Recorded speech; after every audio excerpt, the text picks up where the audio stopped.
میرے آقا علیہ السلام ارشاد فرماتے ہیں، اللہ کے سچے رسول غیب دا نبی صلی اللہ علیہ وسلم نے فرمایا، جو جوان جوانی میں حرام سے بچے، اب ذرا جملوں پہ غور کرنا، جو جوان جوانی میں حرام سے بچے اور فرائض اور واجبات پہ عمل کرے، اللہ اس جوان کو 70 صدیقوں کے برابر ثواب عطا فرماتا ہے، 70 صدیقوں کا ثواب عطا کرتا ہے، 70 صدیقوں کا اجر عطا کرتا ہے۔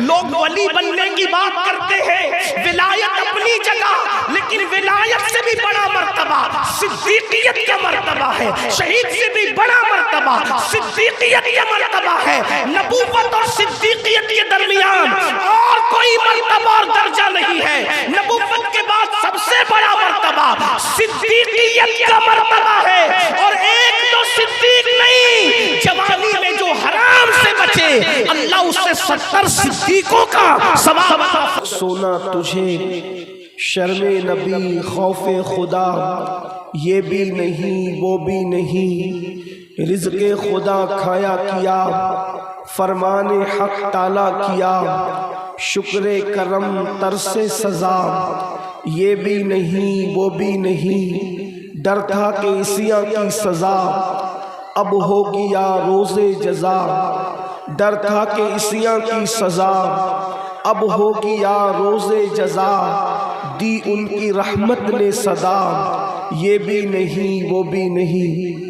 آج کی یہ محفل راج محل کی سرزمین پر اصلاح عقائد و اعمال کے حوالے سے انعقاد پذیر ہے، اسی مناسبت سے آیہ کریمہ تلاوت کی گئی ہے۔ اللہ تبارک و تعالیٰ کی بارگاہ میں دعا ہے کہ اللہ رب العزت مجھے حق کہنے اور آپ سب کو حق سن کر اس پر عمل کرنے اور اسے عام کرنے کی توفیق عطا فرمائے۔ بحیثیت مومن ایمان والا ہونے کی حیثیت سے ہمارے عقائد میں یہ بنیادی عقیدہ ہے کہ مرنے کے بعد ہمیں پھر زندہ کیا جائے گا، مرنے کے بعد ہمیں پھر اٹھایا جائے گا۔ دنیا کی دوسری قومیں موت کے بعد اٹھائے جانے پر یقین نہیں رکھتی بہت سارے لوگ، لیکن مومن ایمان والا جو قرآن کو مانتا ہے، جو انبیاء کو مانتا ہے، آخری نبی پر جو ایمان لایا، اس کے لیے یہ لازمی ہے کہ وہ یہ عقیدہ رکھے کہ مرنے کے بعد ہمیں پھر اٹھایا جائے گا، اور جب ہمیں اٹھایا جائے گا تو کس لیے اٹھایا جائے گا؟ ہمیں اٹھانے کا مقصد یہ ہوگا اللہ اکبر کہ انسان سے اس کے اعمال کے بارے میں اس سے سوال کیا جائے۔ قرآن کہتا ہے اَيَحْسَبُ الْإِنسَانُ أَن يُتْرَكَ سُدًى، کیا انسان یہ تصور کرتا ہے کہ اس سے حساب نہیں ہوگا؟ اس سے ضرور حساب ہوگا، انسان سے حساب لیا جائے گا، اور کس ماحول میں لیا جائے گا اس کی ایک جھلک۔ پھر اس کے بعد اصل عنوان کی طرف آتے ہیں۔ میرے سارے بھائیوں کی اور ساری بہنوں کی خصوصی توجہ کا طالب ہوں، کس ماحول میں حساب ہوگا؟ اللہ اکبر، اگر ٹھنڈی ٹھنڈی ہواؤں کے ماحول کے اندر اللہ رب العزت انسان سے حساب لے، اگر باغ و بہار کے ماحول میں انسان سے اللہ حساب لے، اللہ اکبر، رحمتوں کی پھوار کے ماحول میں اگر اللہ انسان سے حساب لے تو بھی انسان کے بس میں نہیں، تو بھی انسان کی طاقت نہیں، تو بھی انسان کی قوت نہیں کہ وہ اللہ کو جواب دے سکے۔ تھوڑا تصور میں لائے، اگر کوئی پیر واقعی کوئی مرید کسی پیر سے سچی محبت کرتا ہے، یا کوئی شاگرد اپنے استاد سے سچا احترام کرتا ہے، وہ استاد کا سچا احترام کرتا ہے، اور اگر استاد اس سے پوچھ لے کہ بتاؤ تم نے فلاں کام کیوں کیا تھا، تو بتاؤ استاد کے سامنے کیا ایک سوال کا جواب شاگرد دینے کی طاقت رکھتا ہے؟ ہرگز نہیں۔ بیٹا باپ کے سامنے کیا کوئی جواب دینے کی قوت رکھتا ہے؟ مرید اپنے پیر کے سامنے کیا کوئی جواب دینے کی طاقت رکھتا ہے؟ اندازہ کرو میرے بھائیوں، غور کرو، ذرا سوچو اور تصور میں لاؤ، جب پیر کے سامنے مرید جواب دینے کی طاقت نہیں رکھتا، جب بیٹا اپنے باپ کے سامنے جواب دینے کی قوت نہیں رکھتا، جب شاگرد اپنے استاد کے سامنے جواب دینے کی قوت نہیں رکھتا. تو تصور میں لائیے وہ وحدہ لا شریک جس سے انبیاء بھی ڈرتے ہوں، جس سے اولیاء کا پتا جس کے خوف کی وجہ سے پگھل کر کے پانی ہوتا ہوا لوگوں نے دیکھا ہے. وہ داستانیں ہیں اللہ اکبر کہ کوئی روتے روتے اپنی آنکھیں کھو گیا. اللہ کے خوف میں بہت سارے اولیاء روتے روتے اپنی آنکھوں کی بینائی انہوں نے کھو دی. کچھ کا حال یہ تھا کہ جب اللہ کی بارگاہ میں جواب دینے کا تصور آتا تو ان کا پتا پگھل کر کے، ان کا جگر پگھل کر کے بہتا ہوا لوگ محسوس کرتے. اسی طرح لوگوں کے چہرے مایوس نظر آتے، لوگوں کے چہروں پر اداسیاں نظر آتی. سیدنا فاروق اعظم رضی اللہ تعالیٰ عنہ آپ کے چہرے پر آنسوؤں کے نشانات دیکھے گئے اللہ کے خوف سے رونے کی وجہ سے. اندازہ فرمائے اللہ والوں کی کیفیت یہ ہے، انبیاء جس سے خوف زدہ ہوں، صحابہ کرام جس کے خوف میں آنسو بہائیں. اللہ اللہ ذرا غور کریں، وہ رب ہم سے سوال کرے گا، وہ رب ہمارا حساب لے گا. اللہ اکبر. اور ماحول کون سا ہوگا؟ باغ و بہار کا ماحول نہیں ہوگا، ٹھنڈی ہواؤں کا ماحول نہیں ہوگا، فضاؤں کا ماحول نہیں ہوگا، رحمت کی فواروں کا ماحول نہیں ہوگا، بلکہ وہ ماحول کیا ہوگا؟ اللہ اکبر. اللہ کے سچے رسول صادق و مصدوق مصطفیٰ کریم رؤوف الرحیم صلی اللہ علیہ وآلہ وسلم ارشاد فرماتے ہیں یوم حساب، جس دن اللہ بندوں کا حساب لے گا، جس دن اللہ بندوں سے سوالات پوچھے گا، اس دن انسان کی کیفیت کیا ہوگی؟ انسان کے سر اور سورج کے درمیان صرف ایک ہاتھ کا فاصلہ ہوگا. انسان کے سر اور سورج کے درمیان صرف ایک ہاتھ کا فاصلہ ہوگا. ذرا تصور میں لاؤ، مئی کے مہینے میں زندگی گزار رہے ہو، جلسے میں انسان بیٹھا ہوا ہے، اللہ اکبر، تو گرمی کا احساس انسان کو بے چین کرتا ہے. پنکھے چل رہے ہیں پھر بھی بے چینی ہے، پنکھے چل رہے ہیں پھر بھی بے قراری ہے. رات کا ماحول ہے، سورج نکل کر چھپ چکا، چھپنے میں گھنٹوں گزر چکے، اس کے باوجود بھی گرمی کا یہ عالم ہے. اللہ اکبر. جب چوتھے آسمان پہ نکل کر کے چھپنے والے سورج کی تپش کا عالم یہ ہے کہ آدھی رات کو بھی گرمی محسوس کر رہے ہو، اس وقت جب انسان کے سر کے اوپر سورج ہوگا، چوتھے آسمان پہ نہیں، انسان کے سر پہ سورج ہوگا، اور انسان کے سر اور سورج کے درمیان صرف ایک ہاتھ کا فاصلہ ہوگا. ایک ہاتھ کا فاصلہ جس کو بعض لوگوں نے سوا نیزے سے تعبیر کیا ہے. اللہ اکبر. آج سورج اپنی پیٹھ کی طرف سے چمک رہا ہے، اس وقت سورج اپنے چہرے کی طرف سے چمکے گا. جس کی پیٹھ کی تپش کا یہ عالم ہے، اس کے چہرے کی تپش کا عالم کیا ہوگا؟ اللہ کے سچے رسول صادق و مصدوق فرماتے ہیں کوئی گھٹنوں تک پسینے میں ہوگا، کوئی کمر تک پسینے میں ہوگا، کوئی اللہ اکبر انسان کندھوں تک پسینے میں ہوگا، کسی کے منہ میں پسینے کی لگام ہوگی. اللہ اکبر. آنکھیں پانی بن کر بہ رہی ہوگی.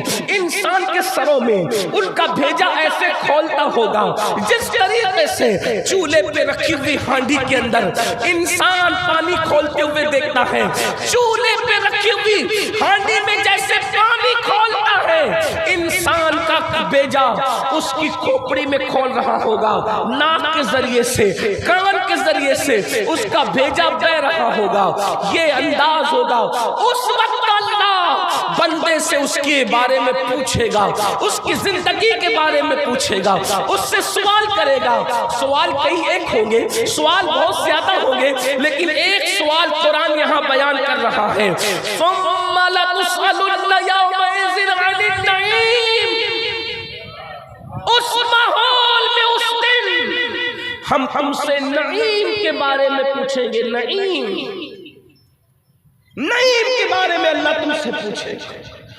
نعیم کیا چیز ہے؟ مفسرین نے مختلف اقوال بیان کیے. نعیم سے مراد یہ، نعیم سے مراد یہ، نعیم سے مراد یہ. جو ایک قول آج آپ کے سامنے پیش کرنا، اقوال بہت ہیں کیونکہ قرآن کی ایک آیت کی 70,000 تفاسیر بیان کی گئی ہے، اور یہ تو ظاہری ہے. اس کے علاوہ جو باطنی تفاسیر ہے اس کا تو کوئی اندازہ ہی نہیں. بلکہ امام عبدالوہاب شارانی تو یہاں تک فرماتے ہیں کہ قرآن کا نزول قد ہوا ہے، مگر معنی قرآن کا نزول آج بھی علماء کے دل پر ہو رہا ہے. ہر ہر دن ایک نیا معنی لوگوں کے دلوں پر جو اہل اللہ ہے، اللہ والے ہیں، علماء ربانیین ہیں، ان کے دلوں پر اب بھی معنی قرآن نازل ہوتی ہے، قرآن مقدس کا معنی نازل ہوتا ہے۔ اللہ اکبر، آیت نہیں نازل ہو سکتی، وحی نہیں آ سکتی، اب قرآن نازل نہیں ہو سکتا کیونکہ قرآن مکمل ہو چکا ہے، لیکن مصطفیٰ جان رحمت کے دل کے صدقے میں علماء کے دلوں پر اب بھی معنی قرآن کا نزول ہو رہا ہے۔ ثم لتسألن یومئذ عن النعیم، اللہ تم سے نعیم کے بارے میں پوچھے گا۔ تو مفسرین نے ایک اور نعیم کا یہ بیان فرمایا، اللہ تم سے قیامت کے دن اس ماحول میں جب سر پہ سورج ہوگا، بھیجا انسان کے کھوپڑی میں کھول کر اس کی ناک اور اس کے کان سے بہ رہا ہوگا، اس وقت اس کی آنکھیں پگھل پگھل کر پانی بن کر بہ رہی ہوگی، اس وقت ماں بیٹے سے بھاگ رہی ہوگی، باپ بیٹے کے کام نہ آ سکے گا، گزلا کرے پسر پہ، پدر کو خبر نہ ہو، باپ پہ گزرے گی تو بیٹے کو پتا نہیں، بیٹے پہ گزرے گی باپ کو پتا نہیں، بیوی کہاں ہے شوہر کو پتا نہیں، شوہر کہاں ہے بیوی کو پتا نہیں، نفسا نفسی کا عالم ہے۔ اللہ اکبر، اس ماحول میں اللہ تم سے پوچھے گا، ثم لتسألن یومئذ عن النعیم، نعیم کے بارے میں، نعیم سے مراد مفسرین کہتے ہیں اللہ تم سے اس ماحول میں تمہاری جوانی کے بارے میں پوچھے گا کہ بتاؤ تم نے اپنی جوانی کی راتوں کو کہاں گزارا، تم نے اپنی جوانی کے دن کو کہاں گزارا، کیسے گزارا، اب مجھے بتاؤ۔ پیر کو جواب دینے کی حیثیت نہیں، مرشد کو جواب دینے کی زبان میں طاقت نہیں، استاد کو جواب دینے کی طاقت نہیں، باپ کو جواب دینے کی طاقت نہیں، اللہ کی بارگاہ میں ہم کس منہ سے بیان کریں گے کہ راتوں کو نرم نرم گدوں پہ لیٹتے تھے اور زنا کی فلمیں دیکھتے تھے۔ مجھے بتائیں میری قوم کے جوان شرق سے لے کے غرب تک، یقیناً راج محل کے جوان ایسے نہیں ہوں گے لیکن دنیا کے سبھی لوگ سنتے ہیں، میں پوچھنا چاہتا ہوں اللہ کی بارگاہ میں اپنی جوانی کی راتوں کا حساب لوگ کیسے دیں گے؟ نرم گدوں پہ لیٹ کر زنا کی فلمیں دیکھنے والے، اپنے دن کو فی اللہ اکبر شراب پی کر، جوا کھیل کر، نشہ کر کے اپنی زندگی کو، جوانی کو تباہ کرنے والے، کانوں میں ایئر فون لگا کر گانے سننے والے، ماں باپ کی نافرمانی کرنے والے، بہنوں کا حق مارنے والے، بیوی کی حق تلفی کرنے والے، مجھے بتاؤ اللہ کو کیا جواب دیں گے؟ اور مائیں اور بہنیں بھی موجود ہیں، بہنیں اللہ کو کیسے جواب دے سکے گی کہ وہ بغیر دوپٹے کے بڑی بے باکی کے ساتھ کبھی میلوں میں جایا کرتی تھی، کبھی فلموں میں جایا کرتی تھی، کبھی ولیموں میں جایا کرتی تھی۔ مجھے بتاؤ اللہ تم سے تمہاری جوانی کے متعلق پوچھے گا، اور سن لو اللہ اکبر کتنا پوچھا جائے گا اس کی تو کوئی حد ہی نہیں، بلکہ قرآن تو یہاں تک کہتا ہے فَمَن يَعْمَلْ مِثْقَالَ ذَرَّةٍ خَيْرًا يَرَهُ وَمَن يَعْمَلْ مِثْقَالَ ذَرَّةٍ شَرًّا يَرَهُ، ایک ذرے برابر نیکی کی ہوگی اللہ وہ بھی دکھائے گا، ذرے برابر برائی کی ہوگی اللہ وہ بھی دکھائے گا۔ آپ مجھے بتائیں آج ہم کیا کر رہے ہیں؟ ہماری زندگی کیا ہے؟ جوانی کی قدر کرو۔ مولا کائنات سید السادات سیدنا علی کرم اللہ تعالی وجہ الکریم ارشاد فرماتے ہیں جوانی کی ایسے ہی قدر کرنا جیسے کسی عزتدار مہمان کی قدر کرتے ہو۔ مہمان کی قدر جیسے کرتے ہو۔ راج محل والوں آپ تو مہمانوں کی قدر کرنا جانتے ہیں، ہم راج محل آتے ہیں تو شرمندہ رہتے ہیں۔ اس کی وجہ یہ ہے فقیہ اعظم حضرت علامہ مفتی رضا الاقصی مدظر اللہ العالی اپنے گھر لے جا کر اتنا پیار دیتے ہیں، ہم سوچتے ہیں کہ ہم اتنے چھوٹوں کو وہ کتنا نوازتے ہیں، کتنی مہمانی کا انداز۔ آپ اندازہ فرمائیں آپ لوگ اتنی مہمانی کرنا جانتے، عزت کرنا جانتے، پیار کرنا جانتے۔ اللہ تبارک و تعالیٰ فقیہ عصر کو عمر نو نصیب فرمائے۔ ماشاءاللہ ایک طویل عرصے تک جامعہ اشرف نے دینی خدمات کو انجام دیا، اور اب جب وطن آئے تو بیماری کی وجہ سے خاموش نہیں بیٹھے بلکہ یہاں پر بھی اللہ کے دین کے کام میں مصروف ہیں، لگے ہوئے ہیں۔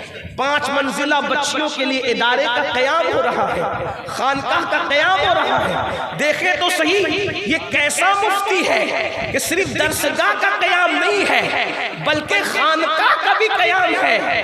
اور یہ فکر میں اگر کسی نے رنگینی دی ہے تو وہ مخدوم المشائخ حضور سرکار کلا رحمت اللہ تعالی علیہ کے افکار و نظریات کی برکتیں۔ اللہ پاک کی بارگاہ میں دعا کرتا ہوں کہ اللہ تبارک و تعالی بچیوں کے ادارے کو بھی جلد سے جلد قیام کا معاملہ آسان فرمائے، اور خانقاہ بھی اپنی پوری روحانیت کے ساتھ ہمارے درمیان اپنی خدمات کو انجام دیتے ہوئے اپنی نگاہوں سے دیکھیں۔ اللہ کی بارگاہ میں دعا ہے کہ اللہ آسان فرمائے۔ میں عرض یہ کر رہا تھا، غور فرماؤ میری قوم کے جوانوں، مولا مشکل کشا سید السادات سیدنا مولا علی کرم اللہ تعالی وجہ الکریم فرماتے ہیں جوانی کی ایسے ہی قدر کرو جیسے معزز مہمان کی عزت اور قدر کرتے ہو۔ کیوں؟ مہمان وہی ہوتا ہے جو جانے کے لیے آتا ہے، مہمان اسی کو کہتے ہیں جو جانے کے لیے آتا ہے۔ بلکہ مہمان کوئی مہمان ہو اگر وہ واقعی مہمان ہے تو وہ 3 دن سے زیادہ رک نہیں سکتا۔ ہر ایک کو پتہ ہے کہ مہمان بن کے تو 3 دن میں چلا جائے گا، اور جو 3 دن میں نہ جائے وہ مہمان نہیں ہو سکتا۔ 3 دن میں جو جائے وہی مہمان ہے، اور جو 3 دن کے بعد رکے، حضور علیہ السلام نے خود فرمایا 3 دن تک مہمان ہے، اس کے بعد صدقہ ہے۔ اس کی تفصیل آپ جانتے ہیں ماشاءاللہ، یہ تو علماء کی سرزمین ہے۔ 3 دن تک مہمان رکتا ہے۔ مولا مشکل کشا کے قول کی ندرت پر قربان، اس عطر فکر پر قربان، جیسے مہمان 3 دن سے زیادہ نہیں رکتا ویسے جوانی 30 سال سے زیادہ کسی کے پاس نہیں رکتی۔ 16 سال پر شروع ہوتی ہے اور 46 سال اور 50 آتے آتے انسان کی جوانی ختم ہو جاتی ہے۔ تو فرمایا جوانی کی ایسی قدر کرو جیسے عزت دار مہمان کی قدر کرتے ہو، اور اللہ کو جوانی بھی پسند اور جوانی کی عبادت بھی پسند۔ اسی لیے تو اللہ کے سچے رسول صادق و مصدوق مصطفیٰ جان رحمت غیب کا نبی صلی اللہ علیہ وسلم نے ارشاد فرمایا جوانوں کی قدر کرو۔ ہمارے مذہب میں جوان کی کیا عزت ہے؟ اللہ کے سچے رسول پوری کائنات جن کی عزت کرتی ہے، بلکہ عزت بھی جس کی عزت کرتی ہو وہ رسول فرماتے ہیں جوانوں کی قدر کرو۔ اس لیے کہ آقا نے فرمایا جب مکے میں نے نبوت کا اعلان کیا تو مکے کے بڈھوں نے میری دعوت کو رد کر دیا، مکے کے جوانوں نے میری دعوت کو قبول کر لیا۔ آقا نے فرمایا اسی لیے جوانوں کی قدر کرو۔ دیکھو صحابہ میں جو سب سے بڑی عمر کے صحابی تھے، افضل البشر بعد الانبیاء بالتحقیق سیدنا ابو بکر صدیق، انہوں نے جب کلمہ پڑھا تو اس وقت ان کی عمر 37 سال کی تھی۔ فاروق اعظم نے کلمہ پڑھا، عمر 27 سال کی تھی۔ مولا علی نے کلمہ پڑھا، 7 یا 10 سال کی عمر تھی۔ حضرت سعد بن ابی وقاص کہتے ہیں جب احد کی جنگ میں حضور پہ آنے والے تیر کو میں نے اپنے سینے پہ لیا تھا، اس وقت میری عمر 16-17 سال سے زیادہ کی نہیں تھی، ابھی میرے چہرے پہ داڑھی کے بال نکلنا بھی شروع نہیں ہوئے تھے کہ میں نے احد کی جنگ میں رسول اللہ پہ آنے والے تیر کو اپنے سینے پہ لیا تھا۔ ہمارے یہاں جوانوں کی کتنی عزت ہے، کتنی قدر ہے، بلکہ ایک حدیث سن لیں اور ایمان تازہ کریں۔ جوانی دیکھو جب عبادت کرو گے صلہ ملے گا، لیکن جوانی جوانی ہے۔ کسی شاعر نے بہت اچھی بات کہی ہے، کہہ رہا تھا کہ نشہ ایمان ہوتا ہے، نشہ شراب کا نہیں عشق مصطفیٰ کا، ایمان نشہ ایمان ہوتا ہے، سراحی دین ہوتی ہے۔ جوانی کی عبادت بھی بڑی رنگین ہوتی ہے، اصل عبادت کا مزہ جوانی میں آتا ہے، ورنہ آدمی جب بوڑھا ہو جائے پھر گھٹنے دکھ رہے ہیں، کمر دکھ رہی ہے، پھر دل ویسا نہیں لگتا عبادت میں۔ غور فرمائیں اللہ کے سچے نبی صادق و مصدوق صلی اللہ علیہ وسلم نے ارشاد فرمایا جو جوان صبح کے وقت عبادت کرتا ہے، صبح کی عبادت کرتا ہے، تو آقا فرماتے ہیں وہ صبح کے وقت عبادت کرنے والے جوان کو اللہ بوڑھوں پر ایسی فضیلت عطا کرتا ہے جیسے نبیوں کو اللہ نے عوام پر فضیلت عطا فرمائی ہے۔ غور نبیوں کی مرسلین کی فضیلت جیسے پبلک پر ہے، عوام پر ہے، ویسے اس جوان کی فضیلت بوڑھوں پر جو صبح کو عبادت کرے اس کی یہ شان ہے۔ جو راتیں مصلی پر گزارے اللہ اس کو کیا مقام عطا فرمائے گا۔ اور ایک اور حدیث سنیے، میرے آقا علیہ السلام ارشاد فرماتے ہیں، اللہ کے سچے رسول غیب دا نبی صلی اللہ علیہ وسلم نے فرمایا، جو جوان جوانی میں حرام سے بچے، اب ذرا جملوں پہ غور کرنا، جو جوان جوانی میں حرام سے بچے اور فرائض اور واجبات پہ عمل کرے، اللہ اس جوان کو 70 صدیقوں کے برابر ثواب عطا فرماتا ہے، 70 صدیقوں کا ثواب عطا کرتا ہے، 70 صدیقوں کا اجر عطا کرتا ہے۔ لوگ ولی بننے کی بات کرتے ہیں، ولایت اپنی جگہ، لیکن ولایت سے بھی بڑا مرتبہ صدیقیت کا مرتبہ ہے، شہید سے بھی بڑا مرتبہ صدیقیت کا مرتبہ ہے۔ نبوت اور صدیقیت کے درمیان اور کوئی مرتبہ اور درجہ نہیں ہے۔ نبوت کے بعد سب سے بڑا مرتبہ صدیقیت کا مرتبہ ہے، اور ایک تو صدیق نہیں، جوانی میں جو حرام سے بچے اللہ اس سے 70 صدیقوں کا ثواب عطا فرماتا ہے، 70 صدیقوں کا اجر عطا فرماتا ہے۔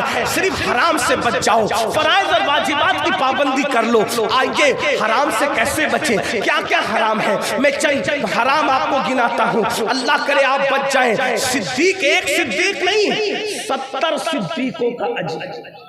اور کون کہہ رہا ہے؟ جلسے کے ناظم نے نہیں کہا کہ لوگ مبالغہ کر جائیں، نہیں، یہ اس نے کہا ہے۔ میرے امام کہتے ہیں وہ زبان جس کو سب کن کی کنجی کہے، اس کی نافذ حکومت پہ لاکھوں سلام، وہ دہن جس کی ہر بات وحی خدا، چشمہ علم و حکمت پہ لاکھوں سلام۔ حرام سے بچو، جوانی میں حرام سے بچو، فرائض اور واجبات کی پابندی کرو، 70 صدیقوں کا اجر ملے گا، 70 صدیقوں کا اجر ملے گا۔ حرام کیا ہے؟ نمبر 1 گن لیتے چلیں جتنے وقت میں گنجائش ہے، کیونکہ محفل تو جاری رہے گی لیکن مجھے اپنے وقت میں گفتگو تمام کرنی ہوگی۔ لیکن نمبر 1 پہلی چیز جو حرام ہے اور اشد حرام ہے وہ ہے جھوٹ۔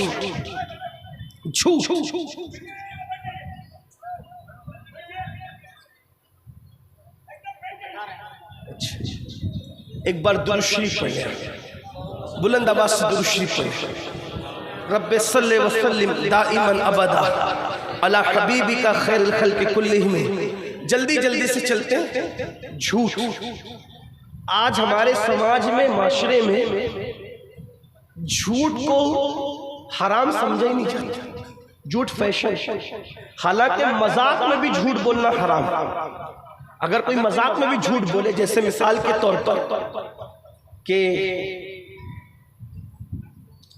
کوئی یہ کہہ دے اپنے بچے کو چھوٹے بچے کو 3-4 میں تمہیں سنڈے کے دن پارک میں گھمانے لے جاؤں، ایسے کہتے اور نہیں لے گیا، جھوٹ بولا، حرام۔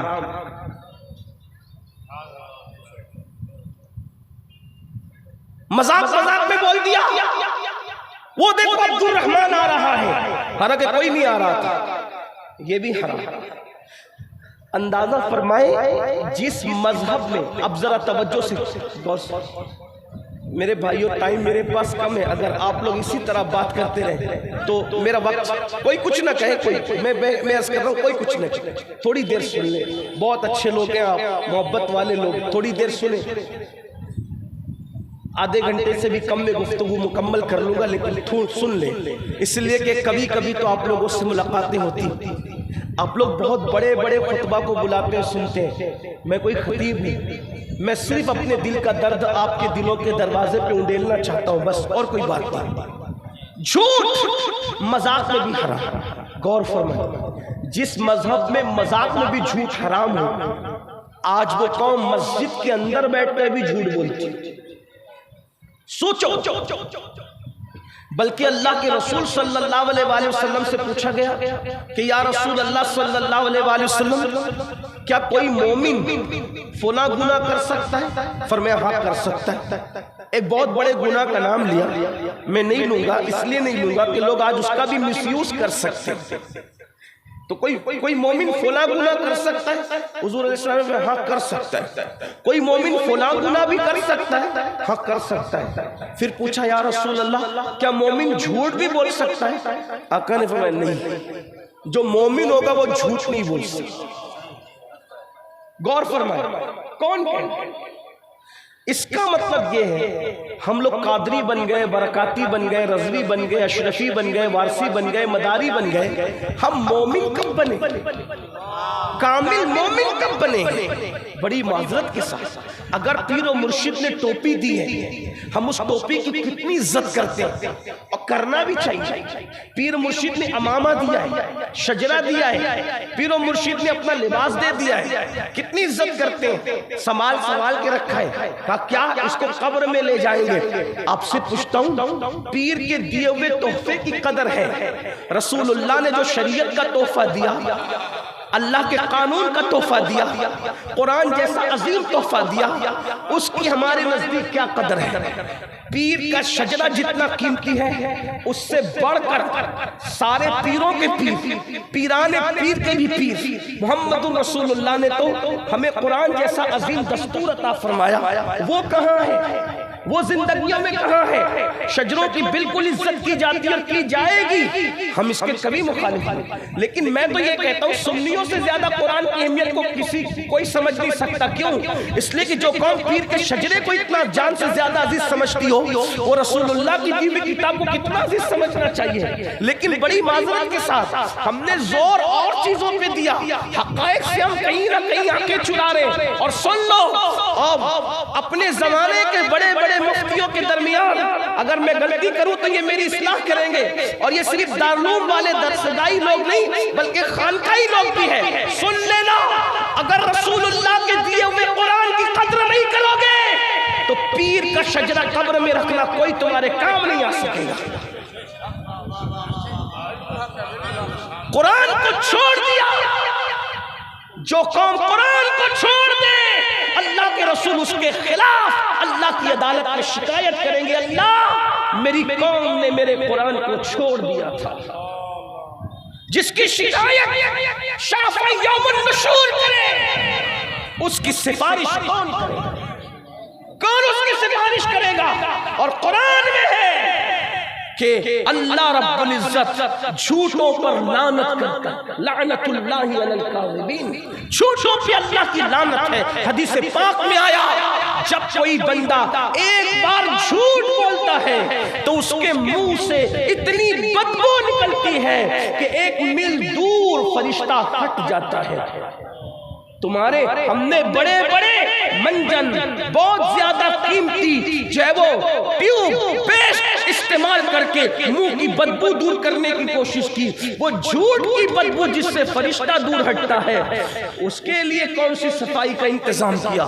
حرام سے بچو جوانی میں، 70 صدیقوں کا ثواب نہیں۔ نمبر 2، دوسرا حرام بد نگاہی، یعنی جن جیسے بدنگاہی سے مراد عورتوں کو بے پردہ دیکھنا، یہ بھی لوگ گناہ نہیں سمجھتے۔ اور یہ بھی سمجھ لے، جان لے کہ جس طرح مردوں کا عورتوں کو بلا عذر دیکھنا حرام ہے، ویسی عورتوں کا مردوں کو بھی بلا عذر دیکھنا حرام ہے۔ قرآن کہتے ہیں قُلْ لِلْمُؤْمِنِينَ يَغُضُّوا مِنْ أَبْصَارِهِمْ، مومنوں کو کہہ دو، اے محبوب اپنے غلاموں کو، مومنوں کو کہہ دو کہ وہ اپنی نگاہوں کو نیچی رکھیں۔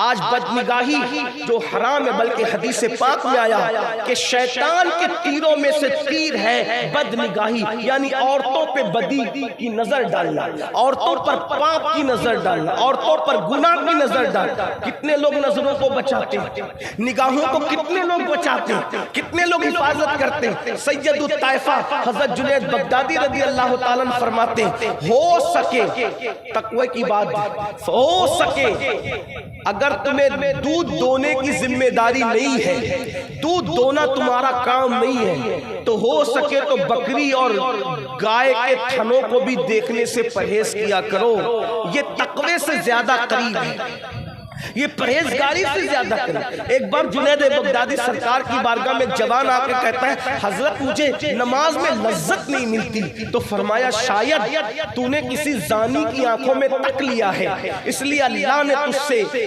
نماز کی لذت کو چھین لیا ہے۔ زانی کی آنکھوں میں تکنے سے نماز کی لذت چھین لی جاتی ہے۔ جو قوم رات کے 3 بجے تک زنا کی فلمیں دیکھیں، اس قوم کو نماز کی توفیق کیسے ہو سکتی ہے؟ اس لیے کہ قدرت جس سے ناراض ہوتی ہے اس سے روزی روٹی نہیں چھینتی، قدرت جس سے ناراض ہوتی ہے اس سے عبادت کی توفیق چھین لیتی ہے۔ مسجدوں سے دور ہونے والوں، مسجدوں سے رشتہ توڑ لینے والوں، میں تو لوگوں کو کہتا ہوں کیا دن آ گئے۔ اقبال جیسے مفکر نے کہا تھا دی اذانیں کبھی یورپ کے کلیساؤں میں اور افریقہ کے تپتے ہوئے صحراؤں میں، دشت تو دشت ہے دریا بھی نہ چھوڑے ہم نے، بحر ظلمات میں دوڑا دیے گھوڑے ہم نے۔ میں پوچھنا چاہتا ہوں تم ہی تو تھے نا میرے جوانوں، تم نے یورپ کے کلیساؤں میں اذانیں پڑھی تھی، افریقہ کے صحراؤں میں اذانیں پڑھی تھی، تم ہی تھے۔ آپ سے پوچھتا ہوں آج تم یورپ کے کلیساؤں میں کیسے اذان پڑھو گے؟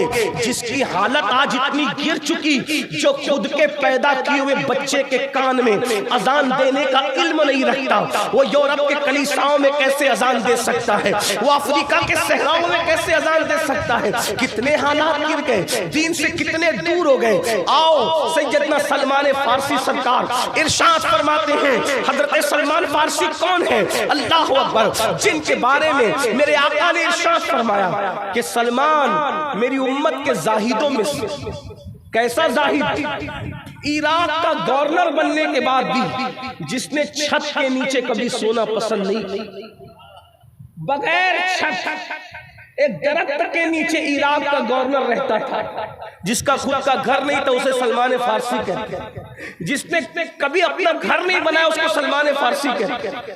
اللہ اکبر، وہ سلمان فارسی فرماتے ہیں، دیکھو نگاہ کی حفاظت کے بارے میں سرکار سلمان فارسی کا قول سن۔ سلمان فارسی فرماتے ہیں میں مارا جاؤں پھر زندہ کیا جاؤں، پھر مارا جاؤں پھر زندہ کیا جاؤں، پھر مارا جاؤں پھر زندہ کیا جاؤں۔ 3 بار مرنے کی تکلیف اٹھانا میرے لیے آسان ہے، لیکن 1 مرتبہ کسی کی شرمگاہ دیکھنا میرے لیے مشکل ہے۔ جملے پہ غور کریں، اندازہ کریں میری قوم کے جوانوں، جوانی میں اپنے آپ کو برباد مت کرو، ہلاک مت کرو، تباہ مت کرو، سوچو اور غور کرو۔ سلمان فارسی کہتے 3 مرتبہ موت کی تکلیف اٹھانا آسان اور 1 مرتبہ کسی کی شرمگاہ دیکھنا میرے لیے مشکل۔ کہا کیوں؟ کہا کہ 1 بار کسی کی شرمگاہ دیکھنے پر یا خود کی شرمگاہ دکھانے پر جو عذاب دیا جائے گا وہ عذاب 3 مرتبہ موت کی تکلیف سے بھی زیادہ سخت ہوگا۔ اس لیے میں مرنا تو پسند کرتا ہوں لیکن کسی کی شرمگاہ، کسی کے سطر کو دیکھنا پسند نہیں کرتا۔ یہ باتیں حیا کی وجہ سے کہنے کی ہمت بھی نہیں ہوتی، مگر کریں کیا؟ جیسا مریض ہے ویسی دوا تو دینی پڑے گی۔ وہ قوم سلمان فارسی جو یہ بات کہیں کہ 3 مرتبہ مرنے کی تکلیف اٹھانا گوارا ہے، مگر 1 بار کسی کے سطر دیکھنے پہ جو عذاب ہوگا اس کی تکلیف ہم برداشت نہیں کر سکتے۔ آج کیا ہو گیا؟ زنا کی فلمیں عام ہو رہی ہیں، اللہ اکبر، اور اسی کی وجہ سے زنا بھی عام ہو رہا ہے۔ میری قوم کے جوان 16 17 سال کی عمر میں وہ سب کچھ کر جا رہے ہیں، اللہ اکبر، جس کا تصور نہیں کیا جا سکتا۔ اللہ اکبر، یہی قوم کے جوان تھے، یہی مسلم جوانوں کی کیفیت تھی۔ اگر کوئی بندہ اپنی بیٹی کو عزت کی حفاظت چاہتا تو وہ کہتا چلو چل کر مسلمانوں کے محلے میں رہیں گے، اس لیے لیے کہ مسلمان لوگ کسی کی بیٹی پر ہاتھ نہیں اٹھاتے، کسی کی بیٹی پہ آنکھ نہیں اٹھاتے۔ اللہ اکبر، یہ کردار تھا۔ اگر کوئی مسافر سفر کے لیے نکلتا تو اپنی بیٹی کو کسی مسلمان کے گھر رکھ کر کے جاتا کہ یہ مسلمان ہے، یہ کچھ اور تو کر سکتا ہے لیکن کسی کی بیٹی پر باپ کی آنکھ نہیں اٹھا سکتا۔ اور آج ہم بدنگاہی کا شکار ہیں۔ اللہ اکبر، سن لو، اگر بدنگاہی کا شکار ہو تو اللہ کے سچے رسول غیب کا نبی صلی اللہ علیہ وسلم نے ارشاد فرمایا، جو اپنی آنکھوں سے حرام کو دیکھے گا قیامت کے دن اس کی آنکھوں میں جہنم کی سلائیاں پھیری جائے گی، جہنم کی سلاخیں ڈالی جائے گی۔ آپ مجھے بتائیں، ایک اور گناہ حرام، کانوں میں ایئر فون لگا کر جو میرے جوان گانے سنتے، میوزک، گانے، موسیقی، وہ گانے جو زنا پر ابھارے، وہ گانے جو حرام پر ابھارے، وہ گانے جس میں کفریہ اور شرکیہ کلمات ہو۔ اللہ کے رسول صلی اللہ علیہ وآلہ وسلم ارشاد فرماتے ہیں کہ جن کانوں نے گانے سنے ہوں گے قیامت کے دن ان کانوں میں سیسا پگھلا کر کے ڈالا جائے۔ ان کا ہے ہمارے اندر طاقت اللہ کے عذاب کو برداشت کرنے کی طاقت نہیں ہے تو بات سمیٹتے ہیں، سچی توبہ کر، اللہ کی طرف پلٹو۔ کیوں اور جوانی میں ہی پلٹ جاؤ، جوانی ہی میں پلٹ جاؤ، کیونکہ اللہ کے رسول نے فرمایا جو جوانی میں توبہ کرتا ہے اللہ اس جوان کو اپنا محبوب بنا لیتا ہے۔ اگر اللہ کا محبوب بننا ہے جوانی ہی میں توبہ کر۔ اور جن لوگوں نے جوانی میں توبہ کی وہ کیا تھے، خدا نے کیا بنا دیا۔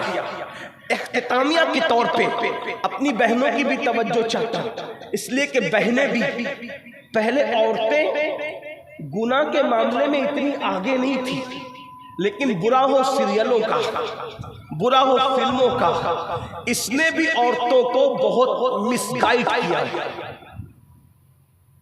آپ کے یہاں کی عورتیں ایسی نہیں ہیں، ہندوستان کی عورتیں ایسی نہیں ہیں، لیکن دنیا سے یہ بات ہمارے کانوں میں آ رہی ہے اور تقریر تو پوری دنیا ہی کے لوگ سنتے ہیں۔ الحمدللہ اب تو ایسا ہے کہ سالی بہنوئی سے محفوظ نہیں، الا ماشاءاللہ، چچا زاد بہنیں چچا زاد بھائیوں سے محفوظ نہیں، بھاوج دیور سے محفوظ نہیں۔ یہ فلموں کی گندگی ہے، ہنسنے کی بات نہیں۔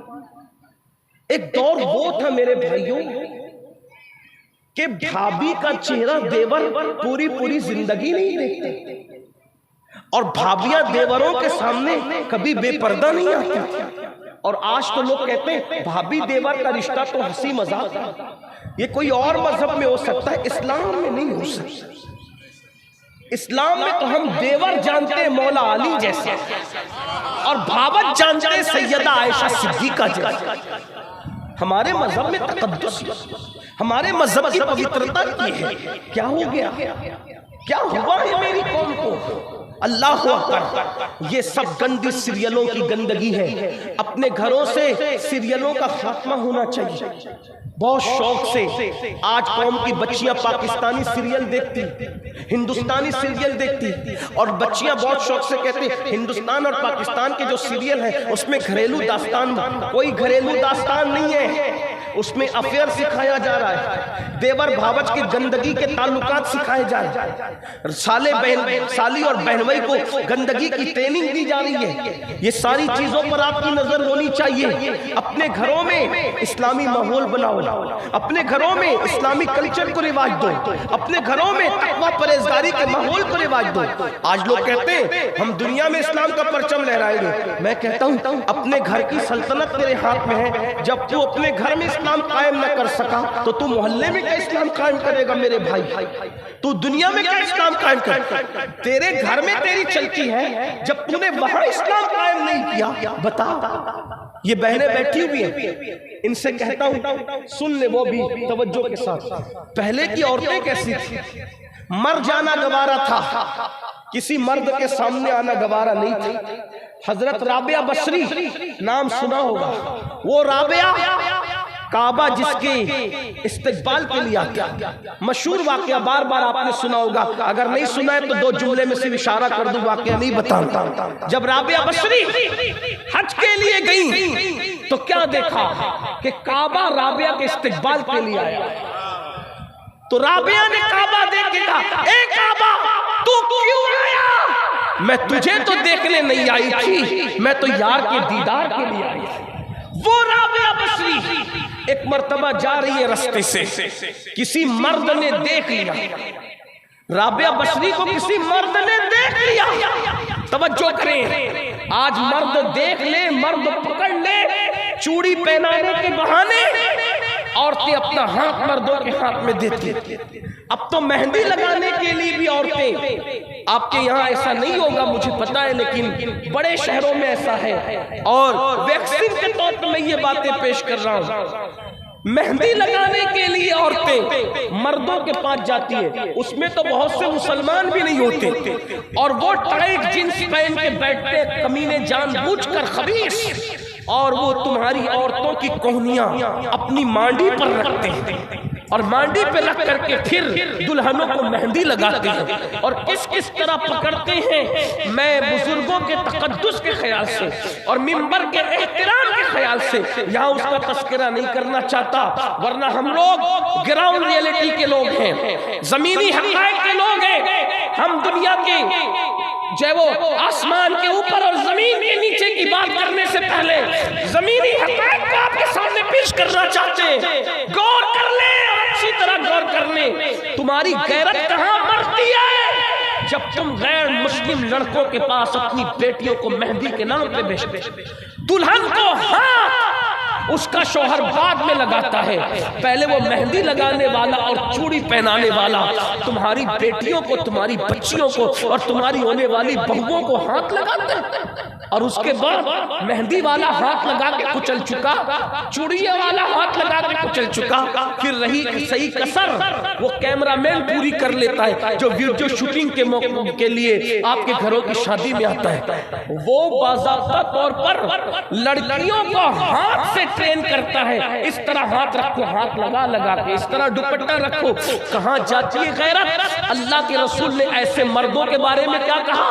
اللہ نے جنت میں لکھ رکھا ہے کہ جنت دیوسوں پہ حرام کر دی گئی. جنت دیوسوں پہ حرام کر دی گئی. پوچھا یا رسول اللہ جہنمی کون ہے اور دیوس کون ہے؟ تو فرمایا جس کے گھر کی عورتوں کے ساتھ یہ سب کیا جائے اور وہ چپ رہے, وہ دیوس ہے, دیوس.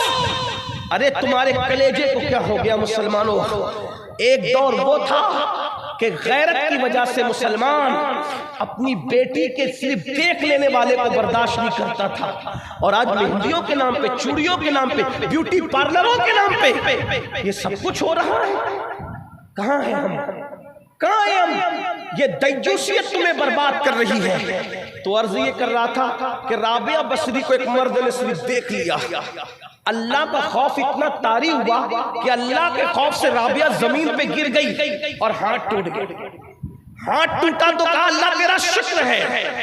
جس عورت کو کوئی مرد پاک کی نظر سے دیکھے تو اس کو یہ دکھ ضرور ملنا چاہیے. حالانکہ اس میں رابعہ کا کیا قصور تھا, حضرت رابعہ کا کیا قصور تھا؟ لگے ہاتھوں میری قوم کی جوان بیٹیوں سے بات کرتے. آج کل اگر فلم دیکھتے ہوئے, سیریل دیکھتے ہوئے, ناول پڑھتے ہوئے بے باک لڑکے اگر کسی لڑکی کو افیئر کا, ناجائز محبت کا آفر کرتے ہیں تو لڑکیاں جلدی پگھل جاتی ہیں اور اس کو فیشن کا نام دیا جاتا ہے. قوم کی بیٹیوں سنو, آج تو بیٹیاں منکرین اسلام کے ساتھ بھی افیئر کر رہی ہیں. رشتے فیس بک پہ طے ہو رہے, رشتے واٹس ایپ پہ طے ہو رہے, رشتے انٹرنیٹ پہ طے ہو رہے. میری بہنوں, انٹرنیٹ پر تو چپل منگانے والا کا دل بھی مطمئن نہیں رہتا, پتہ نہیں میں نے جو پسند کیا ہے وہی بھیجے گا کہ دوسری بھیجے گا. ذرا غور فرمائیں، جب انٹرنیٹ پر آئی ہوئی چپل پر دل مطمئن نہیں ہوتا تو انٹرنیٹ پر لوگ رشتے کیسے طے کر لے رہے ہیں؟ مجھے حیرت اس بات پر ہے۔ پھر ہاتھوں کی مہندیاں بھی نہیں چھوٹتی اور طلاق کی نوبت آتی ہے۔ شریفوں کے رشتے انٹرنیٹ، یوٹیوب اور فیس بک پہ طے نہیں ہوتے۔ اور قوم کی بیٹیوں سے کہتا ہوں، یہ افیئر میں جو عشق کے نام پہ ناجائز رشتے تمہیں دیے جاتے ہیں، ناجائز محبت میں تمہیں بلایا جاتا ہے، تو یہ درندے، یہ وحشی، یہ بے حیا اور بے غیرت لڑکے بھوروں کی طرح ہے۔ جیسے بھورا ایک بار پھول کا رس چوس کر دوبارہ پھر پھول کی طرف رخ نہیں کرتا، تتلیوں کے باغبان کی طرح ان کی شرارتیں ہیں۔ جیسے تتلیاں ایک مرتبہ پھول کا رس چوس کر دوبارہ ادھر منڈلاتی بھی نہیں، ایسے ہی یہ نوجوان چھوکرے فلمیں دیکھ کر، گندی فلمیں دیکھ کر محبت کے نام پہ زنا کی طرف تمہیں لے جاتے ہیں۔ آؤ، وہ جو بات کرنے چلا تھا، کیا عورتیں تھی، کیا بیٹیاں تھی، کیا مقدس ہستیاں تھی۔ ایک لڑکی، ایک جوان لڑکی، بلکہ جوانی میں ابھی اس نے قدم رکھا تھا، بہت چھوٹی سی عمر تھی، 13-14 سال کی عمر کی وہ لڑکی تھی۔ کیا بیٹیاں تھی، قابل رشک بیٹی۔ ان کے ذکر سے آج بھی نگاہوں میں تقدس پیدا ہوتا ہے۔ 13-14 سال کی بیٹی ہے، ماں نے کہا بیٹا چلی ذرا بازار چلی جا اور فلاں سامان لے کر، بازار جا تھوڑا سامان لے۔ علامہ عثمان ابن شاکر لکھتے ہیں کہ ماں نے کہا کہ جا اور کچھ سامان لے کر، 13-14 سال کی لڑکی وہ بازار کیا گئی، ایک جوان لڑکا، وہ بھی 16-17 سال کا، بہت عمر اس کی بھی نہیں تھی، 16-17 سال کا وہ جوان، وہ بازار آیا اور آنے کے بعد اس جوان نے اس لڑکی کو دیکھا اور دیکھنے کے بعد کہا اے لڑکی کتنی خوبصورت ہے، کتنی حسین ہے۔ یہ بات اگر آج ہمیں کوئی کہہ دے ہم ڈھیر ہو جاتا ہے۔ یہ سب جھوٹی تعریفوں سے متاثر نہ ہوا۔ کوئی سفید چمڑی خوبصورت نہیں ہے، جو چمڑی نے جہنم میں جلنا ہے وہ کب سے خوبصورت ہونے لگی۔ خوبصورت چمڑی تو وہ ہے جو جہنم کی آگ سے محفوظ ہے، اور کون سی چمڑی جہنم کی آگ سے محفوظ ہے وہ ابھی کسی کو پتہ نہیں چل سکتا۔ یہ تو جب تک کہ فیصلہ نہیں ہو جاتا قدرت کی طرف سے، اس وقت تک کوئی نہیں کہہ سکتا۔ اس لیے اللہ سے ڈرتے رہو۔ لڑکی کو اس جوان لڑکے نے جو 16-17 سال کا جوان، ابھی جوانی میں اس کی شروعات ہوئی تھی، اس جوان نے کہہ دیا کتنی خوبصورت ہے تو، اور تیرے پورے وجود میں تیری آنکھیں کتنی خوبصورت، جی چاہتا ہے تیری جھیل سی آنکھوں میں ڈوب جاؤ۔ جوان نے کہنے کو تو کہہ دیا، لڑکی نے غیرت سے کہا میری خوبصورتی میں سب سے زیادہ تجھے میری آنکھیں اچھی لگی نا؟ اس نے کہا ہاں، کیا حسین ہے تیری آنکھیں، غزال سی آنکھیں، نرگس سی آنکھیں، جھیل سی آنکھیں، کتنی خوبصورت ہے تیری آنکھیں۔ اس لڑکی نے غصے اور غیرت کے ملے جلے جذبات میں کہا رک رک رک ٹھہر، ابھی تیرا علاج کرتی ہوں۔ وہ جوان وہی ٹھہر گیا، لڑکی گئی اور چند منٹوں کے بعد ایک بوڑھی کنیز آئی، اس کے ہاتھ میں ایک پلیٹ تھی تشت، اور وہ ڈھکا ہوا تھا کپڑے سے۔ آنے والی کنیز نے کہا اے لڑکے تو ہی وہ جوان ہے نا، تھوڑی دیر پہلے کسی لڑکی کے حسن و جمال اور اس کی آنکھوں کی تو نے تعریف کی؟ ہاں میں وہی جوان ہوں۔ کہا اس لڑکی نے یہ تمہیں تحفہ بھیجا ہے۔ وہ جوان سمجھ گیا پہلی ہی محبت کامیاب، پہلی ملاقات کامیاب، لیکن جیسے ہی اس نے تشت سے کپڑا ہٹایا حیران رہ گیا۔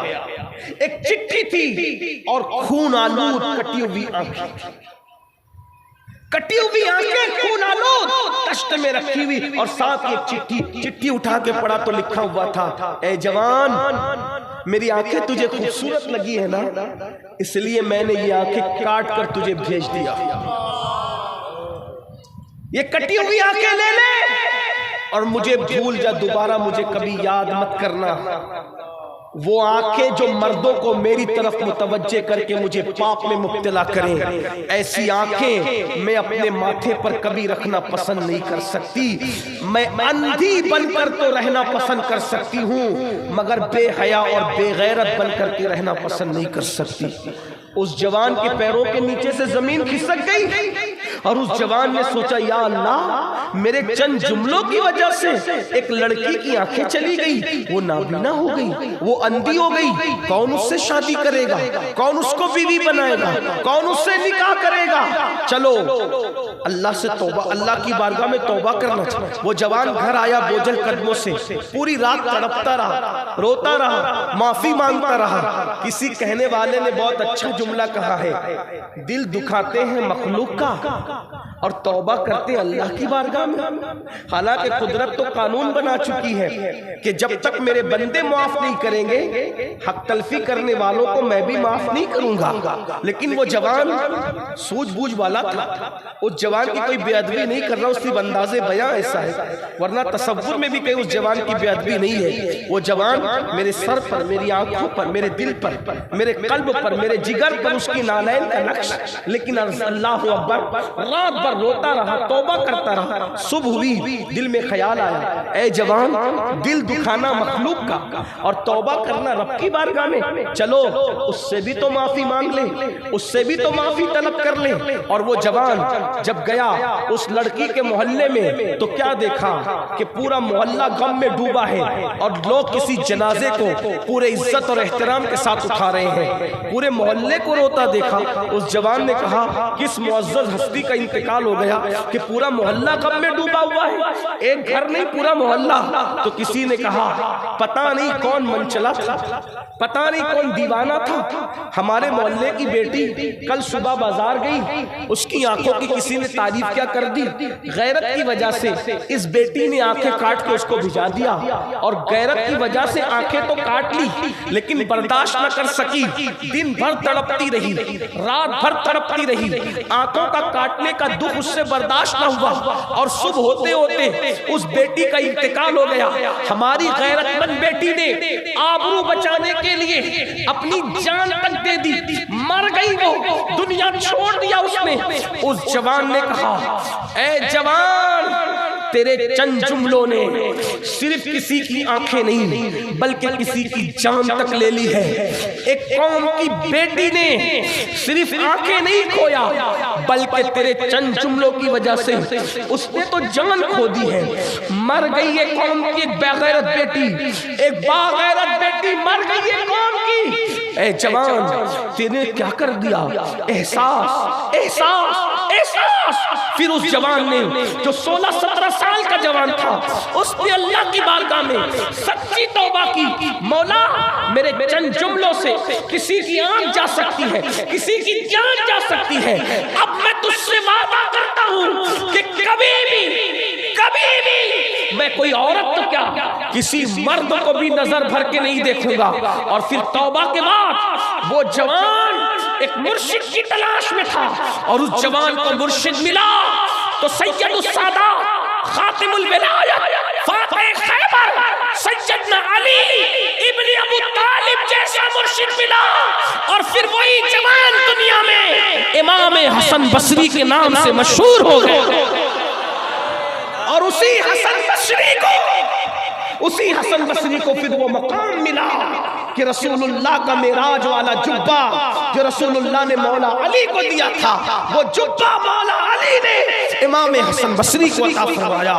سلسلہ قادریہ، سلسلہ چشتیہ، سلسلہ نقشبندیہ، یہ تینوں سلسلے اگر مولا علی پہ جا کے ملتے ہیں تو اس کے دو واسطے ہیں، ایک تو امام حسین کی ذات ہے اور دوسرے سیدنا امام حسن بصری رضی اللہ تعالیٰ عنہ۔ یہ ہے جوانی میں توبہ کی برکت، یہ ہے جوانی میں توبہ کی عنایت۔ اس لیے میرے جوانوں، آؤ صدق دل سے ہم سب اللہ کی بارگاہ میں توبہ کریں، اپنے آپ کو بدلیں، زندگی میں انقلاب پیدا کریں، ورنہ یاد رکھیں یہ جوانی آئی ہے چلی جائے گی، بڑھاپے میں پچھتاؤگے۔ اور جو جوانی میں پاپ اور جرم کرتے ہیں اللہ ان کو اتنا دردناک بڑھاپا دیتا ہے، اتنا ذلیل بڑھاپا دیتا ہے، وہ بستروں میں چھپ چھپ کے روتے ہیں لیکن بہت دیر ہو چکی ہوتی ہے، کوئی پوچھتا نہیں۔ حتیٰ کہ جوانی میں پاپ کرنے والے بڑھاپے میں بھیک مانگتے ہیں تو قدرت ان کو بھیک بھی نہیں ملنے دیتی۔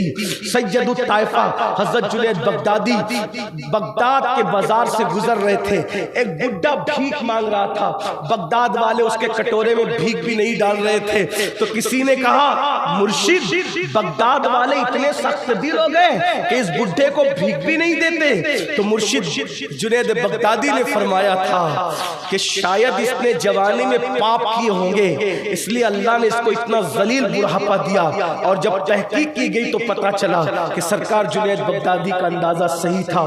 اس لیے جوانی کی یہ خوبصورت راتیں چلی جائے گی، جوانی کی یہ رنگین سی راتیں چلی جائے گی میرے بھائیوں، اے میرے جوانوں، پھر ایک رات قبر کی رات ہوگی، اسی جسم کو سڑنا ہے۔